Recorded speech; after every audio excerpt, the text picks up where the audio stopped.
Bueno, muy buenas tardes para todos. Tanto para Natalia como para mí, pues es un gran honor estar acá en este conversatorio donde vamos a estar hablando de tópicos interesantes frente a todo lo relacionado con la parte preconcepcional. Nata, por favor, cuéntanos a qué te dedicas y qué hace que estés hoy en este espacio. Bueno, feliz como tú dices de compartir acá este espacio en honor pues de conocerte acá. Yo ya te conozco como profesional, pero no habíamos tenido como un espacio para congeniar juntas.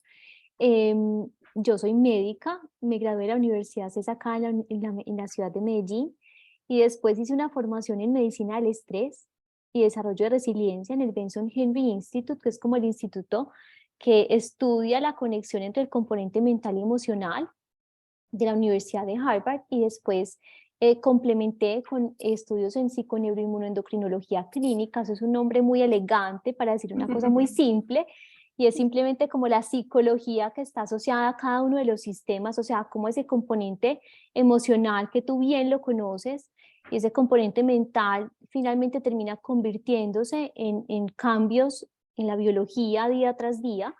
Y finalicé entonces con un diplomado en medicina funcional y básicamente tengo una consulta clínica y atiendo pacientes que tienen condiciones de estrés crónico o enfermedades relacionadas con el estrés y también acompaño a las empresas en conversatorios y en conferencias sobre el manejo del estrés laboral, que es uno de mis grandes pasiones también. Qué bonito. Bueno, yo soy María Camila Cuña, también soy médico funcional. Eh, Mi enfoque más profundo es hacia la medicina germánica y la biodescodificación de enfermedades, donde vamos entendiendo que realmente a lo largo de nuestra vida hemos tenido situaciones que nos han podido dejar improntas a nivel inconsciente y nos vienen Ujú. acompañando, ¿no? Entonces, básicamente, la idea de este conversatorio hoy es hablar para estas mamás, ¿sí? O las mujeres que todavía no han quedado embarazadas y están como con todo este deseo y esta historia de empezar un camino frente a la maternidad, o las mamitas que ya están con procesos de gestación, o incluso las madres que ya han tenido hijos, que sabiendo de pronto un poquito esa historia previa podría también dar como una explicación, una claridad en qué es lo que está pasando hoy en día con sus hijitos.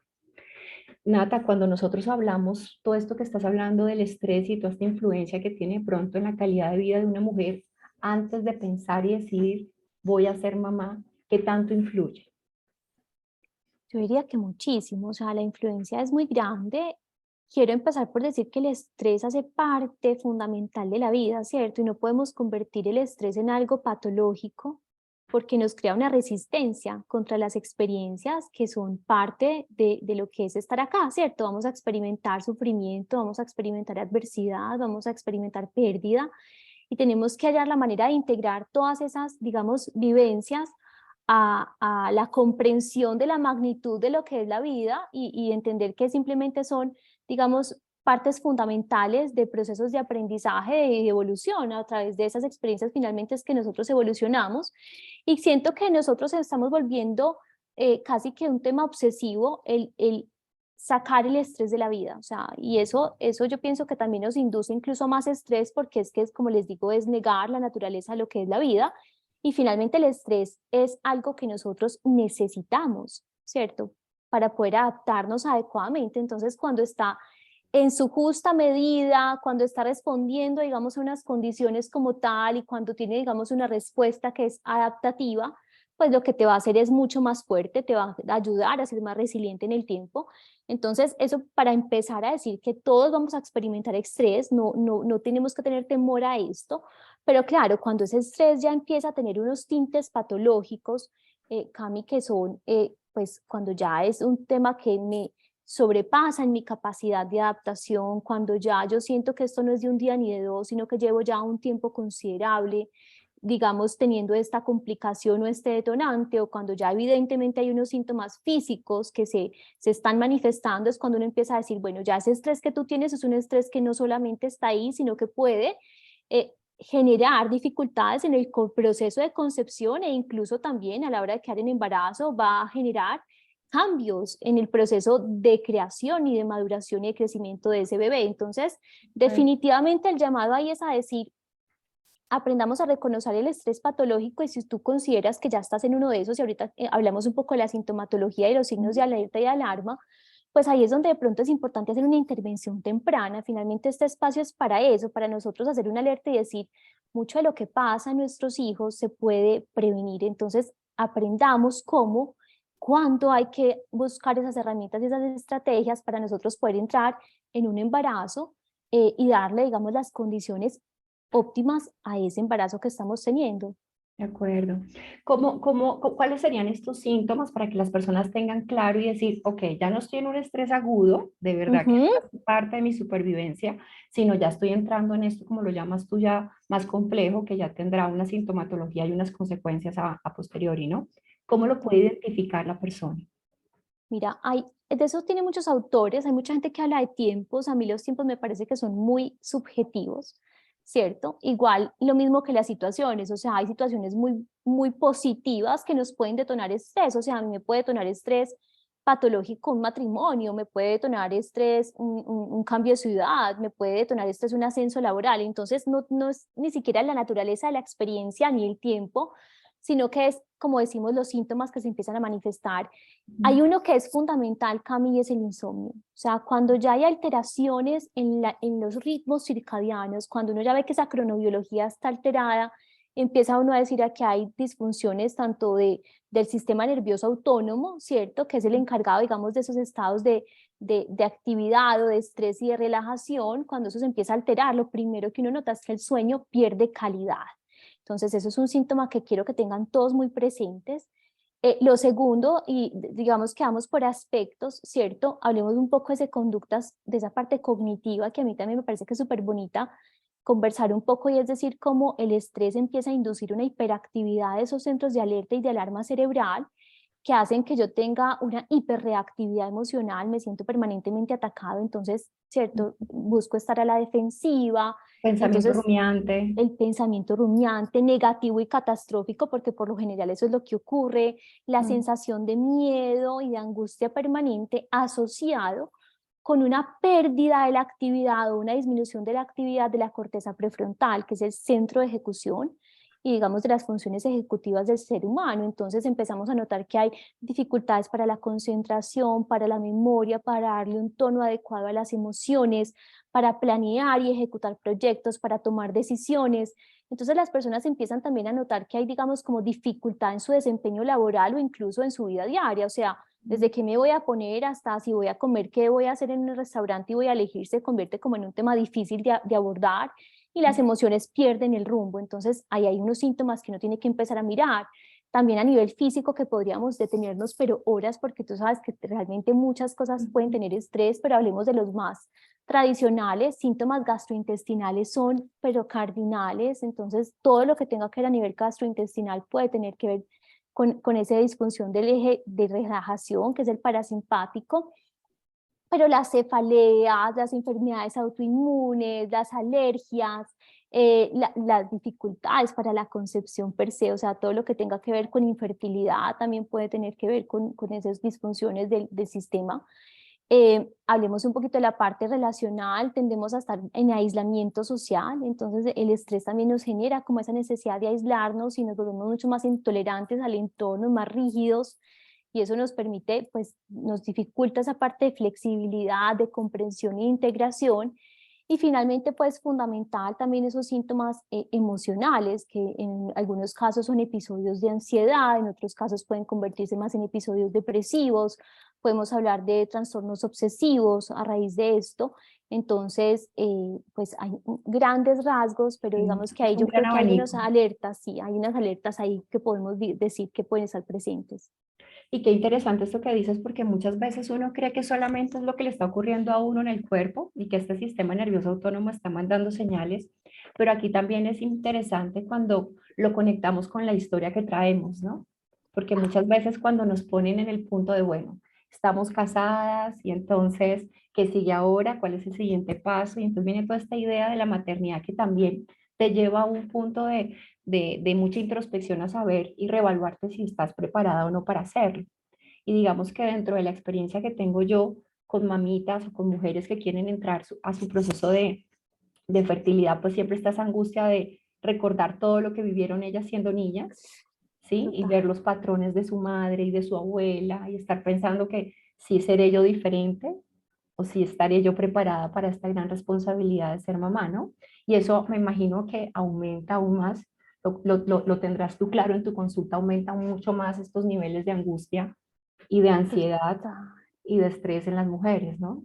Total, pero qué rico, Cami, que profundices en ese tema porque yo lo veo mucho es más, digamos, como desde el componente de estrés ligado a las expectativas, ¿cierto? Y a los miedos que todos nos embarcamos con miedo, yo creo, en este proceso de maternidad, pero finalmente quienes tienen unos patrones de seguridad o una mirada, digamos, como de tranquilidad frente a esos referentes en la vida, pues definitivamente pueden sentir más contención frente a ese miedo, sentirse un poco más abrazados y más capaces de asumir ese reto, versus las personas que llegan y dicen, pues yo lo que quiero es cortar con estos vínculos de estas historias, quiero Ujú. hacerlo completamente distinto a como me pasó, pero entonces hacia dónde miro, entonces qué rico que nos cuentes un poquito desde ese componente.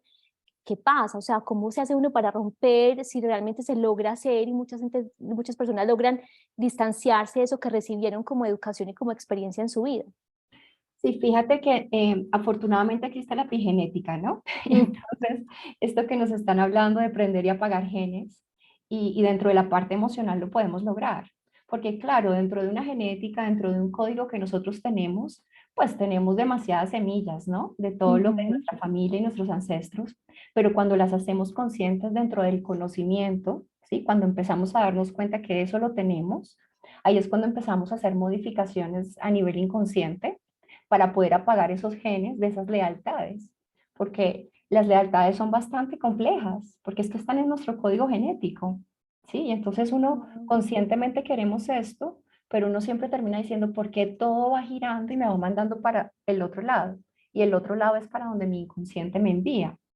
Entonces, poder tener una claridad en esa historia familiar, en esos dolores de gestación en las mujeres, de pérdidas de hijos, de abortos, de mujeres en la familia que murieron en los partos, ¿sí? O murieron embarazadas, son historias de dolor que nosotros traemos como semillas en nuestro código y poderlo identificar haciendo un transgeneracional que de ahí se arranca mucha información, podemos darnos cuenta de esos patrones y darle un giro, ¿sí? Un giro de comprensión y obviamente un trascender a esa información que nos lleva a poder apagar esos genes y que no se tengan que repetir esos patrones de comportamiento conductuales. Qué tan bonito es, o sea, cómo esos cambios pueden inducir a tanta transformación biológica, ¿cierto? O sea, cómo finalmente Completo. logramos conectar mente, emoción y cuerpo, que tantos Ujú. años estuvo tan desvinculado y hoy en día sabemos que es que, o sea, es a nivel genético, estamos hablando de transcripción de genes, de bioquímica, o sea, de receptores, esto ya tiene, digamos, Ujú. un conocimiento y un recorrido que le da una validez muy bonita a todos estos procesos. Ahora, a mí me parece sobre todo impresionante eso que tú dices de las lealtades inconscientes, ¿cierto? Cómo nosotros finalmente seguimos eso, Ujú. esos dictámenes, y se me ocurre mucho pensar en cómo uno, y es tan importante, yo le digo mucho a los pacientes, qué regalo le hacen los padres y las madres a sus hijos cuando, o sea, que yo pienso que les deberíamos dejar casi que por escrito la vida, o sea, esta De fue mi vida y acuerdo. esta fui yo, porque es que uno ve muchas veces estos adultos intentando llenar vacíos de información y ya no pueden tener Ujú. el acceso a la persona directa, y entonces es lo que te cuenta la tía o lo que te cuenta tal, y entonces esto, pero uno necesita como esa historia para poder entender cómo está jugando un papel en uno, ¿cierto? Claro. La cuestión es que fíjate que muchas veces en nuestras familias han podido haber ocurrido cosas que en su momento, en su época, pudieron haber generado vergüenza, ¿sí? Claro. De pronto hoy en día no, fíjate que hoy en día vemos a una madre soltera y no hay ningún inconveniente, pero fíjate en la época de pronto de nuestras abuelas. Entonces, eso no se habla, ¿no? Eso se vuelve un secreto familiar. Y entonces un secreto familiar genera mucho impacto a nivel de una historia de una persona porque finalmente tú sientes que algo falta. Está, aquí le falta un pedazo a esta historia. Y cuando logramos hacer estos estudios transgeneracionales, que muchas veces lo hacemos bajo estados de hipnosis para poder llegar claramente a la información, Bien. pues obviamente aperturamos una información que se vuelve tan valiosa, Nata, pero se vuelve valiosa en cuanto a, como le digo yo a mis pacientes, no importa el santo, importa el milagro. Total. ¿sí? No nos interesa quién fue que le pasó, porque abrirle la memoria de dolor a esa persona no va a traer ninguna solución, pero reconocer que esa historia está dentro de nuestra genética, ¿sí? Y Ujú. dentro de todo este árbol familiar, pues qué bueno, porque ahí es como cuando dices tú, le podemos entregar a nuestros hijos una maleta sin ropa usada y libros viejos. Le sacamos todo eso Ay, para que nuestros hijos le metan a la maleta lo que realmente quieren hacer con su vida. Entonces, estos trabajos de forma preconcepcional es muy bonita. No significa que no se puedan hacer después de que un hijo haya nacido, porque a nivel de energía, nosotras tenemos como madres un cordón umbilical invisible de por vida, que todo lo que total. hagamos, obviamente, involucra la salud emocional también de nuestros hijos, incluso siendo muy mayores también. Total, total. Pero qué lindo eso que dices, porque mira que ya tenemos una primera herramienta, o sea, si alguien considera de pronto que tiene pues como esa dinámica familiar de la cual quiere apartarse o de pronto romper esas lealtades que tanto daño le han hecho a generación en su familia y que se manifiestan en forma de estrés o en forma, digamos, de cierta preocupación o miedo exagerado frente al proceso de maternidad, Ok. riquísimo poder hacer esa dinámica para poder entender esa información a través de la hipnosis, que además qué rico que nos cuentes qué es lo que hacemos en estados de, pues, de hipnosis y cómo los podemos inducir y se transforma ese mundo subconsciente y al transformar el subconsciente las conductas empiezan realmente a variar y es como si uno se liberara, pues como si uno se pudiera liberar Claro. de eso. Claro, porque te aperturas, ¿no? Haces una expansión de tu conciencia y entonces ya uno deja de estar en esa posición del juicio, ¿cierto? Mm, Del análisis o de querer entender, porque finalmente, pues, ya no podemos entender por qué pasaron las cosas. O sea, igual nuestra función tampoco es entenderlas, ¿sí? Nuestra función finalmente es decir, ok, eso está ahí, ahora ¿qué voy a hacer con esto? ¿Hacia sí, dónde me voy a dirigir con esto? sí. Nata, cuando una mujer te consulta continuamente, digamos, porque ha tenido muchas pérdidas, ¿sí? Ujú. Digamos que pérdidas espontáneas, continuas, eh, ¿cómo abordas tú esa parte? Digamos, con todo esto del manejo del estrés, no el estrés agudo, sino ya este Ujú. estrés patológico.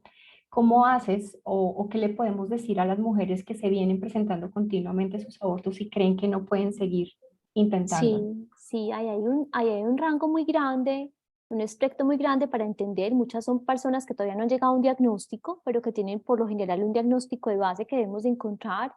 Y hay también un espectro de pacientes que caen en lo que se llama infertilidad sin causa aparente, o sea, me revisan a mi pareja, todo está en orden y aún así no logramos quedar en embarazo, lo cual genera todavía más estrés, porque cuando el diagnóstico está hecho, pues digamos que hay un plan de acción. Entonces, esa sensación de tener, bueno, la certeza de que algo anda mal, pero que además hay unos mecanismos para, ¿cierto?, atravesarlos o en caso de que no haya una solución, pues es buscar otro método. Bueno, hay muchas formas de ser madres y padres en este mundo, ¿cierto? Ujú. Entonces, la aceptación de que por el proceso que yo pensaba no va a ser, pero que me puede abrir a otros mecanismos o simplemente estar en paz con la decisión de que no fue para mí, pero digamos que es claridad, o sea, esos diagnósticos te dan claridad. La infertilidad sin causa aparente es una de las cosas que yo más veo en mi consulta y desafortunadamente uno siempre encuentra cosas por intervenir, Cami, que uno dice, wow, o sea, si hay cosas que uno puede optimizar y generar cambios importantes.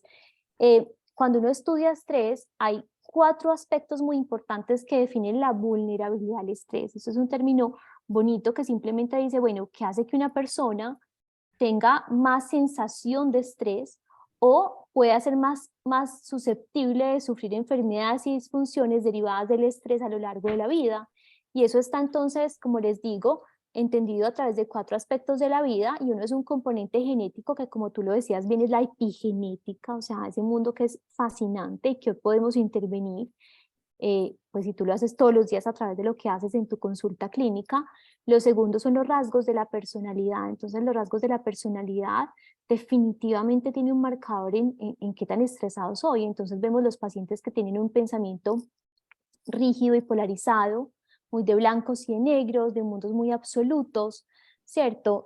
Los que son con tendencias perfeccionistas, que son autoexigentes y sobreexigentes también sobre el entorno, que tienen rasgos de personalidad hostil, pues son pacientes que tienen mucha más percepción y mucha más, digamos, enfermedad por estrés. Entonces, en un segundo, pues, aspecto. El tercero son la presencia de eventos adversos en la infancia, que es un tema que a mí me parece súper apasionante, y es como, pues hoy en día se habla de muchas, digamos que hay 4 grandes eventos adversos en la infancia que uno reconoce que son, pues, el abuso sexual, la violencia intradoméstica, el abandono, la negligencia. Ese tipo de situaciones a cualquier ser humano lo van a estresar, pero hoy en día se hablan más de sutilezas, Cami, que pasan todos los días, y es la sensación de haber crecido en un entorno inseguro. O sea, cuando un niño, un cerebro tan chiquito, tiene dificultades para predecir qué va a pasar. O sea, ellos necesitan certezas, necesitan sensación de sentirse seguros y contenidos, y cuando eso no está presente por cualquier circunstancia, que puede ser porque mi papá toma trago y entonces a veces se pone un poco más brusco, ¿cierto? O porque mi mamá trabaja y yo me cuida, ¿cierto? Cambio de cuidador cada 2 días, o porque económicamente estábamos en una situación mala en mi infancia, entonces yo pasaba de casa en casa. En fin, hay muchas causas, pero esos eventos marcan una gran, digamos, línea, un timeline de tiempo hacia la enfermedad, y finalmente está el estilo de vida. Pues si tú eres una persona que sufre de estrés, pero adicionalmente eres sedentario, tienes una alimentación que es proinflamatoria, tienes dificultades para el sueño, pues entonces definitivamente le vas sumando ingredientes. Algo bonito por decir es que esos 4 elementos son todos modificables, o sea, tú puedes intervenir cada uno de ellos, entonces no es como que un dictamen, pero de ahí uno dice, bueno, esta paciente, ¿qué vulnerabilidad al estrés tiene? Para yo entender si realmente eso hay un componente que tenemos que empezar a trabajar y dónde nos tenemos que centrar, y después llevarlo a la biología. Entonces, en la parte biológica, yo siempre les recomiendo que hagamos mediciones que no son tan rutinarias dentro de las consultas de medicina. Nosotros los médicos rara vez medimos un cortisol, y el cortisol es fundamental, es la hormona del estrés, y el cortisol no solamente tiene, digamos, interferencia con el proceso de ovulación, sino que también tiene un paso trasplacentario. O sea, si yo tengo mucho cortisol en mi organismo, eso va a pasar la placenta y va a inundar el cerebro de mi bebé. Y eso va a generar, a través de los mecanismos de neuroplasticidad, un cambio fundamental que prácticamente va a dictaminar cómo mi hijo va a ver el mundo, cómo lo va a vivir. Entonces, como dice Albert Einstein, finalmente uno decide si vive en un universo hostil o en un universo amable, y eso se empieza a definir desde la concepción. O sea, desde ese punto yo le estoy regalando a mi hijo una mirada hacia la vida. Entonces, qué rico que nosotros tengamos una mirada de ese mundo amable, pero yo primero lo tengo que construir en mí para que él lo perciba, ¿cierto? Qué belleza. Fíjate que una de las otras herramientas, aparte de ir al transgeneracional, es la experiencia del útero materno, ¿no? Cómo nosotros todo lo que experimentamos en el útero de nuestra madre. Y ahí viene ese emocionar de nuestra madre, ¿no? Fíjate que cuando somos varios hermanos, podemos ser los mismos hermanos de mamá y papá, pero todos somos muy diferentes. Primero, por ese emocionar de nuestra madre en el momento de la concepción. Ujú. ¿Sí? Cómo estaba ella con nuestro padre, ¿sí? Cómo estaba su tranquilidad financiera, dónde estaba viviendo, si ya vivía sola con su esposo o con los suegros. Toda esa historia que obviamente también influye demasiado. Y hay algo con lo que yo trabajo con los pacientes, que son las matrices perinatales, que es todo lo que hemos vivido en el útero de nuestra mamá, ¿sí? Semana tras semana de gestación que ella ha vivido, y que nosotros, obviamente estando dentro de su útero, pues recibimos obviamente todos esos neurotransmisores a través de su cordón umbilical, de todas esas emociones de nuestra mamá a través, pues durante la gestación, ¿no? Y nosotros, claro, las recibimos como si fuera de nosotros, ¿no? Como si hiciera parte de nosotros. Y dentro de ese útero experimentamos rabia, miedo, frustración, todas las emociones que son biológicas y nos hacen tener síntomas, pero cuando hacemos esta experiencia de las matrices perinatales nos damos cuenta que eran emociones de nuestra madre, y podemos empezar a descodificar y desligar esa historia, porque nos damos cuenta que es de ella. Simplemente nosotros, como inconsciente que nos va a diferenciar el yo del otro, pues lo percibe como tal, ¿no? Y ahí es donde a veces empiezan a gestar tantos miedos que uno a veces no sabe por qué. ¿De dónde? Total, ¿de Y uno no dónde? se explica por qué los tengo. Los Sí. tengo probablemente desde la experiencia que viví con mi madre, que la acompañé en todo mientras estuvo con nosotros, pues estuvimos dentro de su barriguita, ¿no? Entonces Mm. ese trabajo es lindo, ¿sabes? Ese Porque trabajo es transformador. Claro, porque yo poder decir, ok, ya entiendo entonces, ahora sí, ¿por qué estoy sintiendo esto? ¿Por qué no puedo avanzar en tal cosa? ¿Por qué me bloquean? Incluso las características que hablaste tú de las personas que son más susceptibles al estrés. Todo eso que nos dijiste, desde la visión del trabajo, como lo dirijo yo, tiene que ver con el útero. Qué belleza, Tú ¿cierto? eres, tú eres perfeccionista, tú eres miedoso, tú eres rabioso, todo desde ahí, porque desde ahí lo aprendiste y lo viste como que era posible, ¿no? Que hace parte de tu esencia. Mira que estás diciendo una cosa súper linda. En esos días tenía la oportunidad de compartir con un colegio una conferencia. eh, Estamos hablando sobre crianza. Entonces, uno ve a las madres, sobre todo, pues a los padres también, pero digamos a las madres, a las mamás, absolutamente preocupadas entre ese mundo de hallar el balance y el equilibrio en la maternidad y el trabajo, ¿cierto? Y en los otros Ujú. roles que nosotros ocupamos. Entonces, muchas veces eso nos conduce a estados de culpa, sensación de insuficiencia, en fin, es una tensión que se crea y que es permanente en la vida a lo largo de los años, pero que somos como muy sesgados al tema de la crianza y cómo es esa crianza. Y yo les decía algo y tú me lo estás reforzando y conecto la idea con eso y decían, es que la crianza no es carpintería, o sea, la carpintería de mi hijo puede tener unas manos súper amorosas que lo vistan y que le den una comida y que cuando se despierte tenga una sonrisa en el rostro y que reciba cariño y amor, ¿cierto?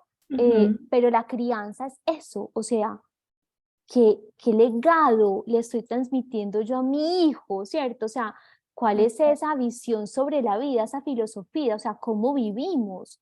Y eso se transmite desde que estás ahí, porque yo de alguna manera estoy modulando la vida para ti. Entonces, ¿qué tan responsable es hablar de crianza justamente desde ahí? O sea, si tú tienes temas que sientes que tienes que elaborar, hazlo antes de tener a alguien en tu vientre para que absorba todo eso, sino que mire todo el tema renovado y cambiado derivado de eso. Entonces, crianza es eso, hacerse responsable de uno, cómo Ujú. vive, cómo asume, digamos, esas tareas por sanar y esos temas por superar.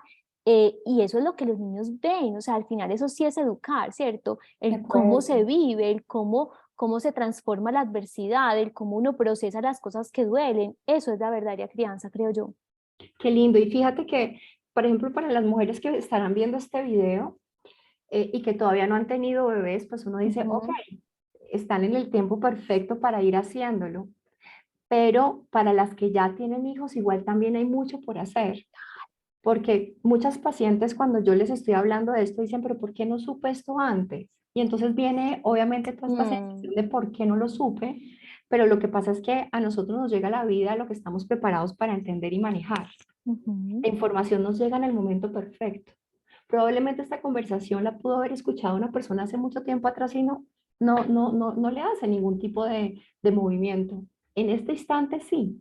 Entonces siempre hay oportunidades para hacer muchos cambios, no porque ya nuestros hijos hayan nacido y nosotros no hayamos tenido los cuidados antes Total. de la concepción o durante la gestación, no significa que no podamos hacer mucho. Hay demasiado por hacer y creo que en parte lo bonito de esta reunión que tenemos Natalia y yo es darles las más claras esperanzas de que hay mucho por hacer, hay mucho por ayudar a nuestros hijos, porque todo lo que mamá haga, la transformación hacia su familia es Mm, demasiado grande, ¿no? El caos va a existir siempre. Nosotros no podemos cambiar el caos ni evadir el caos, pero hay que aprender a cómo ir lidiando y surfeando este caos, ¿no? O este estrés. Surfearlo como un gran surfista, las olas va surfeando uno el estrés porque hace parte, como dices tú, de la vida. Pero yo te tenía otro punto que estábamos pendientes de la parte de, de toda esta experiencia y es cuando una mujer dice, quiero, quiero ser mamá, ¿sí? O porque digamos que ujú. o ya lleva mucho tiempo conviviendo con su pareja o ya se casa y empieza a ver de pronto un poco de la presión, ¿no? Esa presión familiar que a veces puede Mm. ser un poco incómoda, ¿no? Ya llevan muchos años, ¿qué pasa con los hijos? Y esto también se vuelve una presión.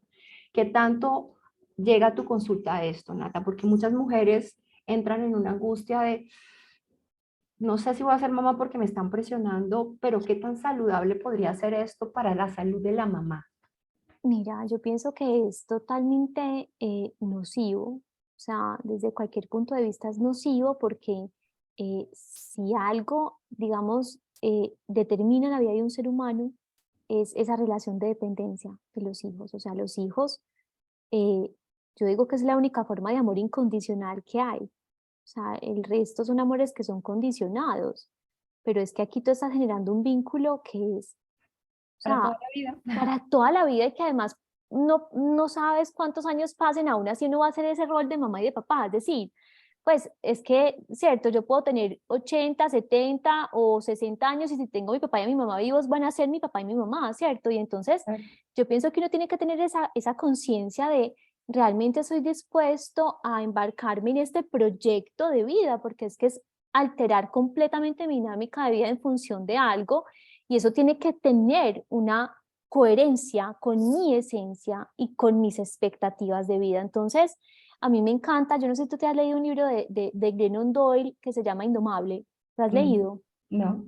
Por favor, y a todas las mamás que lo están viendo, es un gran libro. Y ella dice en su libro algo que para mí fue fundamental. Ella decía, entre decepcionar al mundo y decepcionarme a mí, siempre voy a elegir decepcionar al resto. O sea, eso tiene que convertirse como en un lema de vida. Es decir, Mm, yo no voy a ir en contra de mí por darle a los otros aquellos que esperan de mí. O sea, eso no puede ser, porque eso se llama agresión y tú nos puedes explicar la autoagresión, lo que genera a nivel energético en ujú. un ser humano. Eso es una cosa muy compleja, ¿cierto? Un daño muy, muy grande. Entonces, lo primero es uno saber conocerse, ¿cierto? Determinar eso cómo encaja en la vida de uno. Y aquí también me parece importante decir que muchas veces la maternidad no encaja en el presente porque uno sabe que uno tiene que hacer renuncias y elecciones. Pero Ujú. entonces uno ve mucha gente joven hoy que dice, yo no voy a ser papá, yo no voy a ser mamá, y yo digo, no, calma, usted ya pensó en el usted dentro de 40 años, o sea, ya visualizaste a esa persona en qué se ve, porque es que la construcción es ahora de ese proyecto dentro de 40 años. Entonces, si tú lo miras ahí, te toca empezar a decir, bueno, estoy dispuesta a renunciar a elegir esto en función de ese proyecto de vida que yo me imagino y que si no lo construyo ya se va la hora y no tengo la oportunidad de tenerlo. Entonces, eso me parece que es fundamental como uno determinar si realmente está o no está y finalmente tener la tranquilidad de informar al entorno cuáles son mis expectativas de vida, ¿cierto? Em, Siempre aconsejo, Cami, hacer una búsqueda muy íntima, o sea, un proceso de mucha introspección, de conexión con la pareja, de conversación, de disfrute, pues de curiosidad, ¿cierto? Como de empezar un Ujú. proceso mucho desde ahí y asesorarse con el personal médico, pues que sea idóneo y que tengan resonancia con ellos y de confianza. Y de ahí como que ya en la medida de que las cosas vayan surgiendo, de pronto ir comunicando, pero uno no comparte la información que lo hace a uno vulnerable en escenarios que no hay confianza. Ujú. O sea, yo no voy a compartir aquello que para mí es tan delicado si yo sé que tú vas a hacer ese uso de esa información el día de mañana para atacarme o para de pronto pues hacerme sentir mal por un proceso que no está. Entonces yo sí pienso que uno tiene que ser muy cuidadoso en la intimidad, o sea, como cuando las parejas tienen problemas, uno no sale y cuenta que uno tiene problemas en la pareja, o sea, uno va, busca las ayudas, mira los recursos, pero intentamos primero a esta escala mantener esto. ¿Por qué? Porque el día de mañana tú y yo estamos divinamente, pero el entorno quedó traumatizado con las historias de nosotros, Ujú. ¿cierto? Y De eso acuerdo. genera un montón de discusiones y alteraciones en los amigos, en el entorno familiar. Entonces, la intimidad finalmente es una cosa linda que además es conservar ese proceso a donde tiene que ser, que son el papá y la mamá, y después ya sí llevarlo y expandirlo al público. No sé tú qué Ujú. pienses al respecto, pues. No, totalmente de acuerdo. Es una decisión de pareja, Ujú. ¿sí? Donde siempre van a haber comentarios, intervenciones, sugerencias, opiniones, bueno, todos consejos. Pero sí, finalmente esta es una decisión de la pareja, porque finalmente los que van a estar ahí en pro de esa crianza y en ese amor y todo esto, pues obviamente son mamá y papá.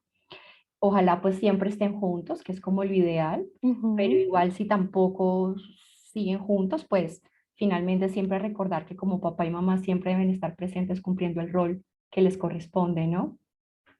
Fíjate que hay una cosa muy interesante y que yo la veo muy común, Nata, y es cuando las mujeres han tenido varias pérdidas, obviamente, esto se llama el síndrome yaciente, y el síndrome Ujú, yaciente es todo lo que le trasladamos a la gestación siguiente después de una pérdida. mm, Porque cuando tú has tenido una pérdida, así sea espontánea o sea una pérdida voluntaria, pues obviamente dentro de ese emocionar de esa mujer hay demasiadas cosas, ¿sí?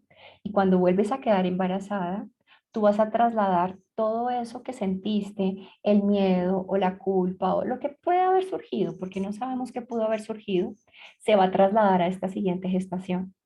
Y ujú. generalmente este hijo que se gesta después de una pérdida es un hijo que se gesta con miedo, que también vaya a haber otra pérdida, o que si lo hicimos, entonces vamos a sentirnos culpables y que vamos a tener que pagar un castigo por eso que hicimos, y entonces Total. puede haber una pérdida. Y entonces yo lo que siempre recomiendo es que ahí tenemos que hacer procesos muy ritualísticos de liberación de esas almitas que no llegaron a su final, porque cada proceso hay que cerrarlo, cada historia hay que dejarla ahí para poder continuar y no trasladarle a nuestro siguiente hijo esos dolores o todos esos miedos. Y hacer estos procesos de liberación, yo lo llamo la liberación del hijo no nacido, es muy sanador, es muy lindo, Qué porque belleza. nos permite, tras estados de expansivos de conciencia, viajar a otro espacio, a otro lugar, como otra línea de tiempo, Mm, y poder hacer allá un cierre que de forma consciente se puede lograr, sí, que cuando hacen algo muy religioso, de pronto un entierro, de pronto un bautizo, bueno, todas estas cosas que pueden hacer, ir un poco más a profundidad y hacerlo ya desde el espacio inconsciente, pues trae obviamente una sensación de alivio muy grande y de liberación para esa madre, ¿no? Para poder prepararse para esa siguiente gestación. sabes que tiene mucho sentido porque pues es muy común ver en la consulta también a esos hijos que vienen después de las pérdidas, cómo tienen una alta vulnerabilidad al estrés. O sea, eso sí está muy relacionado. Y Ujú. como tú dices, desde tu punto de vista es mucho desde el emocional durante la gestación, pero definitivamente yo creo que sí hay una relación pues supremamente clara, ¿cierto?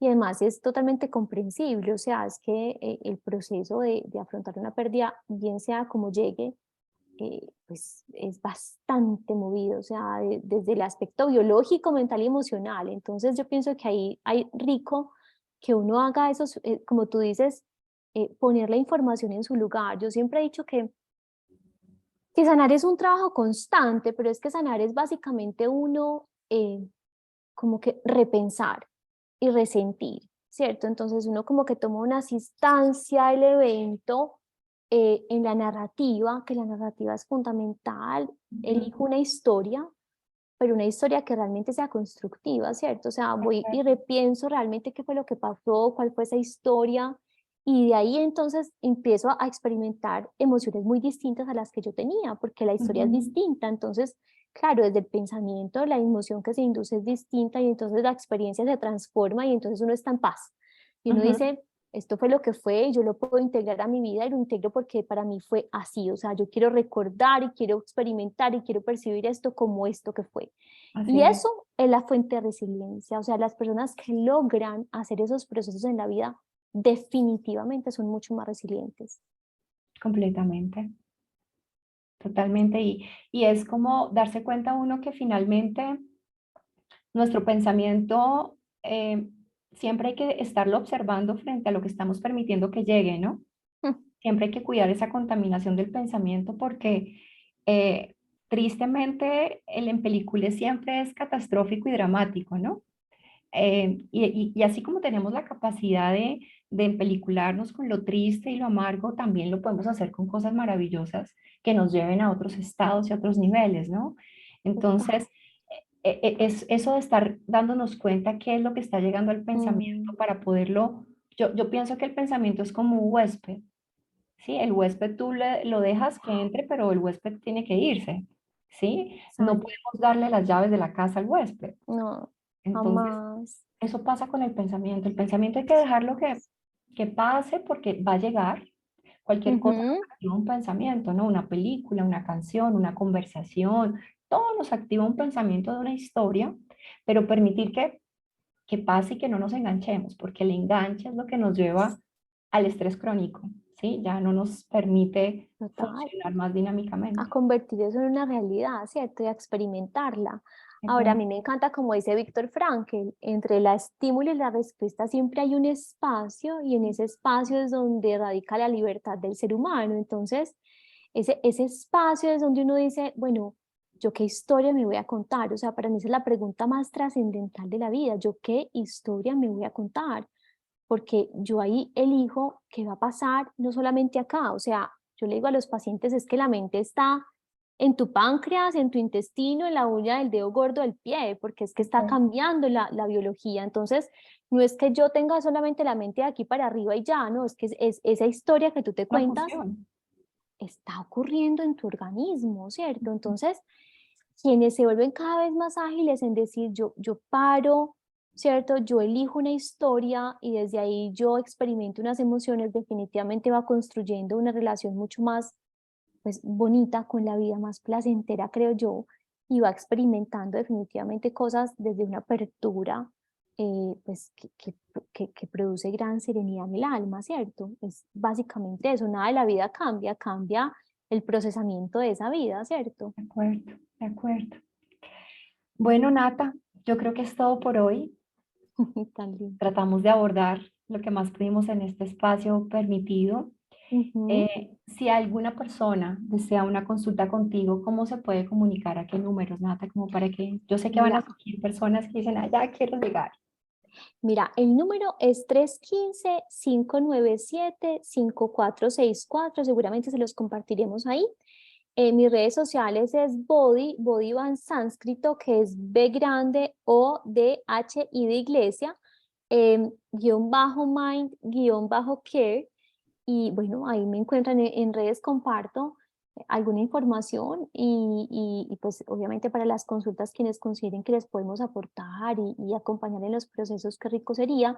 Y tú también cuéntanos, porque además yo ya tengo en la cabeza, mejor dicho, 1000 personas que quiero invitar a que te conozcan y a que sepan que pueden por fin desbloquear eso que se piensa que es incambiable a través de lo que tú haces. Qué lindo, gracias Nata por tu confianza. Bueno, yo estoy en CLAM, la página es Ujú. www.clam.com o mi Instagram es @DRA María Camila AG. Entonces, pueden escribirnos mensajes privados y podemos concretar las citas ahí o por la página web de la clínica. Y bueno, será un honor de verdad poder acompañar a las personas en su proceso. Yo más que, yo ya me salí del mundo de la medicina, ahora me gusta el mundo terapéutico, me Ay, gusta más sí. me apropié ese término más de Mm. terapeuta, porque los terapeutas acompañamos procesos, ¿sí? Entonces, es darle el poder a la persona, que es Ujú. la dueña de su salud. Nosotros simplemente estamos ahí con sugerencias sutiles, con puntos de vista de pronto que no se hayan podido ver en algún momento, pero bueno, estamos acá aptas para recibirlos. Qué belleza, bueno, no, mil gracias a ti por el espacio, aprendí mucho y a todos los que nos ven y ojalá pues poderles brindar información que como tú dices, prende lucecitas de esperanza. Estos son espacios de esperanza finalmente. De acuerdo. Bueno, Nata, un beso inmenso, un Feliz gran tarde. abrazo, Lo mismo que para vaya ti, muy que bien. estés bien. Que Chao. estés bien, Chaito.